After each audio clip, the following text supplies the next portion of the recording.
সাবুদানার popcorn যদি আপনারা একবার এইভাবে বানিয়ে খান তাহলে দেখবেন আপনারা বারবার এইভাবে বানিয়ে খাবেন। আর সবথেকে মেন কথা হলো যে এই সাবুদানা পপকর্ন তৈরি করতে না আমাদের সাবুদানাকে ভিজাতে হবে না পিষতে হবে। আর খুবই ঝটপট আমরা এই সাবুদানার পপকর্নটা বানিয়ে নিতে পারবো, আর একবার বানিয়ে এটা আমরা সারা বছর স্টোর করে রেখে খেতে পারবো। আর আমাদের এই পপকর্নটা কতটা খাস্তা তৈরি হয়েছে সেটা আমি একটা আপনাদের হাত দিয়ে ভেঙে দেখাচ্ছি। যার মুখে কোনো দাঁত নেই তারাও এটা খুব ইজিলি খেয়ে নিতে পারবে। আর যখন এটা আমরা হাত দিয়ে একটু ক্রাশ করে নেব তখন দেখবেন একদম পাউডারের মতো গুঁড়ো হয়ে যাবে। তাহলে বন্ধুরা ভিডিওটা স্কিপ না করে পুরো দেখার অনুরোধ রইল, আর অবশ্যই একবার এটা এইভাবে বানিয়ে ট্রাই করে দেখবেন। তাহলে বন্ধুরা টাইম ওয়েস্ট না করে ফটাফট আমরা দেখে নিই যে কীভাবে আজকের এই পপকর্ন রেসিপিটা আমি বানিয়েছি। আর আজকে এই সাবুর পপকর্ন বানানোর জন্য সবার প্রথমে এখানে আমি নিয়েছি মিডিয়াম সাইজের হাফ কাপ সাবুদানা। আর এখানে সবথেকে জরুরি কথা হলো যে আপনারা ঘরের কোনো একটা কাপ বা বাটি সেট করে নেবেন আর তাতে সাবুদানাটা মেপে নেবেন, কারণ এটাকে আমরা একদম নতুন উপায়ে বানিয়ে তৈরি করে নেব। সবার প্রথমে এখানে একটা আমি বাটি নিয়েছি আর বাটির মধ্যে আমাদের সাবুদানাটাকে ট্রান্সফার করে নেব। আর সাবুদানাটাকে 2 থেকে 3 বার পরিষ্কার জল দিয়ে আমি ধুয়ে নেব। আর সাবুদানার মধ্যে আমি 1 কাপ জল দিচ্ছি। 1 কাপ জল দিয়ে আমি ভালো করে একটু ঘষে সাবুদানাটাকে ধুয়ে নেব। সাবুদানার মধ্যে কিন্তু কোনো ডাস্ট নেই, তাও যদি আমরা একবার ভালো করে এটা জল দিয়ে ধুয়ে নিই তাহলে কিন্তু খুব ভালো হয়। আর 1 ড্রপও জল আপনারা এর মধ্যে দেখতে পাবেন না। আর এখন এখানে আমি নিয়েছি একটা প্রেসার কুকার। আর কুকারের মধ্যে আমাদের ভিজিয়ে রাখা পুরো সাবুদানাটাকে আমরা ট্রান্সফার করে নেব। আর বন্ধুরা আপনারা এখানে ঠিক করে জলটা দেবেন। আমি যেই কাপ মেপে সাবুদানা নিয়েছিলাম সেই কাপেই এখানে আমি জল দিলাম। আর যেই কাপ মেপে আমি হাফ কাপ নিয়েছিলাম সাবুদানা সেই কাপের এখানে আমি 1/4 কাপ মতো জল অ্যাড করছি। এর থেকে বেশি জল এর মধ্যে অ্যাড করবেন না। এখন আমি এর মধ্যে দিয়ে দেবো স্বাদ অনুযায়ী নুন। আর নুন দেওয়ার পরে এটাকে একবার ভালো করে জলের সাথে মিশিয়ে এখন আমরা কুকারের ঢাকনাটা লাগিয়ে নেব। আর এখন আমি কুকারের ঢাকনাটা লাগিয়ে এটাকে গ্যাসের মধ্যে চড়িয়ে নেব। স্টার্টিংয়ে আমরা 1 মিনিট মতো গ্যাসের ফ্লেমটা হাইতে রাখবো। আর যখনই এর মধ্যে এয়ারটা ফর্ম হতে শুরু হয়ে যাবে তখন আমরা গ্যাসের ফ্লেমটাকে লোতে করে দেবো আর এর হুইসেলটা লাগিয়ে নেব।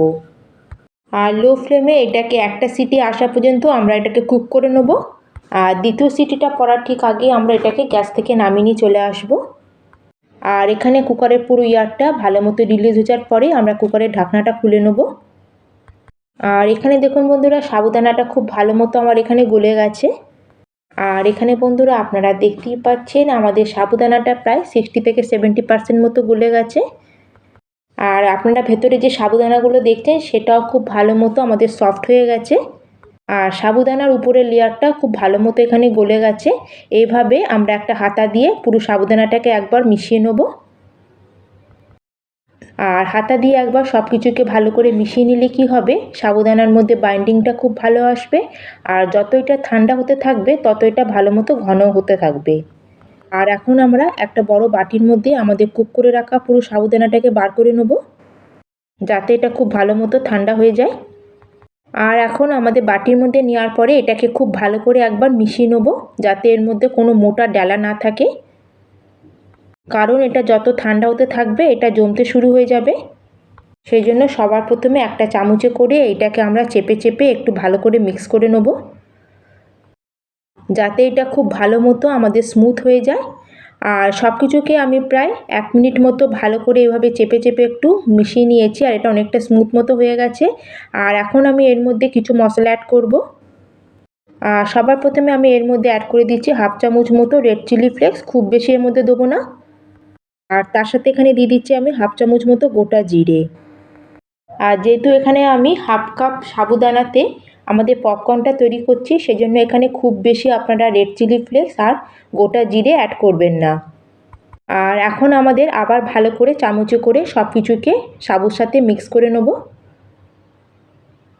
আর এটা মিক্স করতে একটু আমাদের সময় লাগবে, কারণ সাবুদানাটা একটু স্টিকি টাইপের, সেজন্য একটু সময় নিয়ে এটাকে খুব ভালো করে মিক্স করে নেবেন।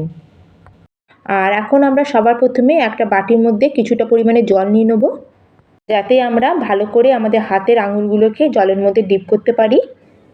আর আঙুরগুলোকে জলে ভালোভাবে ডিপ করার পরে এখন আমরা ছোট ছোট মিক্সারটা নেব সাবুদানার। আর এখন আমরা এর থেকে অল্প অল্প মিক্সচার নিয়ে আমরা ছোট ছোট সাবুদানার পপকর্ন তৈরি করে নেব। হাতে যদি আমরা এভাবে একটু জল লাগিয়ে নিই তাহলে আমাদের পপকর্নগুলো বানাতে খুবই সুবিধা হবে, আর আমাদের খুবই তাড়াতাড়ি একসাথে আমরা অনেক পপকর্ন বানিয়ে নিতে পারবো। আর জল লাগিয়ে নিলে আমাদের হাতের মধ্যে আমাদের সাবুদানাটা আটকেও যাবে না। আর আপনারা একসাথে অনেক সাবুদানার পপকর্ন মিনিটের মধ্যে কোনো ঝঞ্ঝট ছাড়া তৈরি করে নিতে পারবেন। আর এইভাবে আমি প্লাস্টিকের উপরে সব পপকর্নগুলো বানিয়ে নিয়েছি। আর খুব বড় সাইজের পপকর্ন আপনারা এখানে বানাবেন না, আর যতটা পারবেন আপনারা ছোট সাইজের পপকর্ন বানানোর চেষ্টা করবেন। এতে আমাদের পপকর্নগুলো খুবই খাস্তা তৈরি হবে যখন আপনারা এটা তেলে ফ্রাই করবেন। আর এইভাবে আমি সব ছোট ছোট সাইজের পপকর্ন বানিয়ে রেডি করে নিয়েছি। এটা আপনারা রোদে শুকাতে পারেন, কিন্তু যদি পাখার নিচে শুকান তাহলে কিন্তু একটু সময়টা বেশি লাগবে। আর এই পপকর্নগুলোকে আমি ছাদের মধ্যে একদিন খুব ভালো করে রোদে শুকাতে দিয়েছিলাম।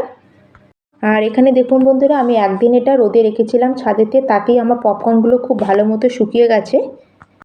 আর এগুলো দেখুন প্লাস্টিক থেকে কত সহজে আমার উঠে আসছে।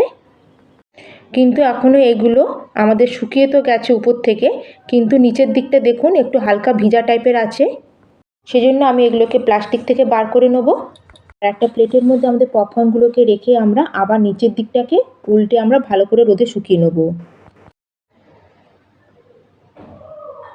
আর এখানে দেখুন বন্ধুরা, আমি পপকর্নগুলোকে দুদিন ভালো করে রোদে শুকিয়ে নিয়েছি, আর এটা খুব ভালো মতো শুকিয়ে গেছে।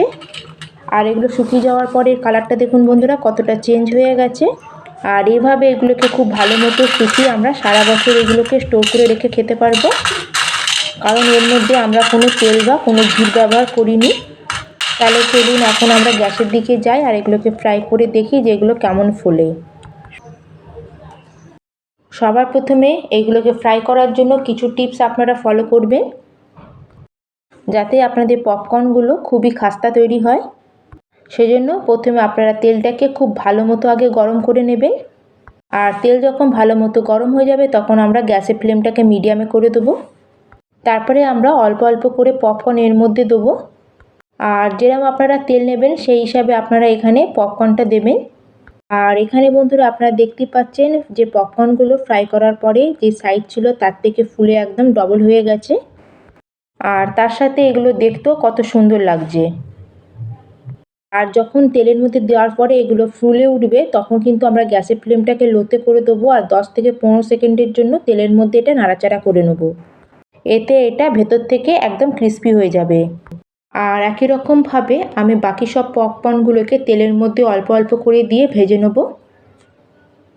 আর এগুলো দেখুন বন্ধুরা দেখতে কত দারুণ লাগছে, আর সাইজও কত বড় হয়ে গেছে।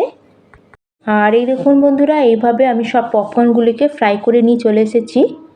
আর দেখে আপনারা নিশ্চয়ই বুঝতে পারছেন যে আমাদের পপকর্নগুলো কতটা খাস্তা তৈরি হয়েছে। আর সবথেকে জরুরি পয়েন্ট বন্ধুরা এখানে, যে আপনাদের পপকর্নগুলো খুবই খাস্তা তৈরি হবে তার জন্য কিন্তু খুব ছোট সাইজের পপকর্ন বানাবে। আর তেলটাকে খুব ভালো মতো গরম করার পরে আপনারা মিডিয়াম ফ্লেমে এগুলোকে ফ্রাই করে নেবেন। আর যদি এটা আপনারা স্টোর করেন তাহলে খুব ভালো করে এগুলোকে রোদে শুকিয়ে কোনো এয়ারটাইট কন্টেনারের মধ্যে স্টোর করে আপনারা রাখতে পারেন। আর এখানে আপনাদের আমি ক্রাশ করেও দেখিয়ে দিলাম যে কতটা এটা খাস্তা তৈরি হয়েছে। আর পপকর্ন বানানোর এই প্রসেসটা যদি আপনাদের একটু ভালো লাগে অবশ্যই একবার ট্রাই করে দেখবেন। আর ফ্রেন্ড অ্যান্ড ফ্যামিলির সাথে শেয়ার করবেন। আর চ্যানেলে যদি নতুন হয়ে থাকেন আর চ্যানেলটিকে যদি এখনও না সাবস্ক্রাইব করে থাকেন প্লিজ চ্যানেলটিকে সাবস্ক্রাইব করে দেবেন। তাহলে আজকের মতো আমি এখানেই শেষ করলাম, আবার চলে আসবো অন্য একটি নতুন রেসিপি নিয়ে। ধন্যবাদ।